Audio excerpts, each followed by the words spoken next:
Does it feel like jazz has gone mainstream in a different way in this country? How do you feel about it? No, I don't think jazz has gone mainstream, I wouldn't say. There's definitely more interest in it, and there's definitely more people getting into it, which is amazing. Yeah, and creators, right? We've got like people like Berlioz, like the housey side, Jitwam. There's a jazz, and then there's a jazz adjacent world. Especially now that people have the internet, you can kind of look around and see like what the world is into. And it's still not jazz. Once the prize is insane amounts of money, everything gets a bit weird. Yeah. Like it's just guaranteed, man. And even if it's not like out and out corruption, it's like people just making dumb decisions with their music. Corruption of the essence. Like it's like the darkness eats you, right? Yeah. And it doesn't have to be a dark thing. You could be like someone who's like, oh no, I'm just trying to feed my kids. And I'm just trying to do my thing. Like that's why I started doing this. And then it attracts more and more of those type of people who are like, I'm doing this for money. I've seen the route to get money. And I'm doing this thing to get money for it. And music, especially when I was younger, and probably even more so before that, didn't really attract people in that way. Yeah, it wasn't profitable enough to. It wasn't. Or there were people making huge amounts of money, but it wasn't seen as like an accessible.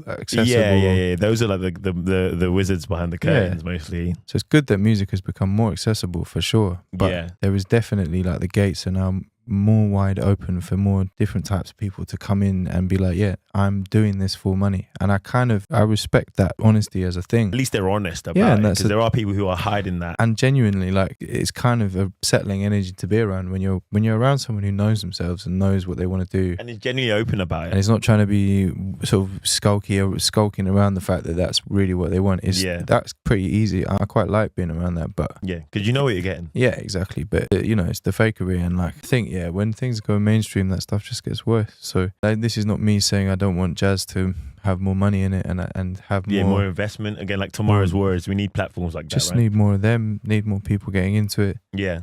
It's just a beautiful art form, man. It's like reggae, man. I think the same thing with reggae, really. I'm like, and dub and sound system, like, there's no money in running a sound system, really. Like, you have to be doing insanely well and working insanely hard to be making a lot of money from sound system. But that acts as a funnel, and it means that like the people who you meet doing it, 9 times out of 10 are doing it because they just love. Yeah. And that's a nice thing to be around in itself, people who prioritize the art form and the culture and the lineage over people whose life attitude is like, I'm gonna make enough money and then enjoy life as much as possible. Exactly. And do that in whatever way I see that is. They work to live, they don't live to work. Yeah, exactly. That's the best way of saying it.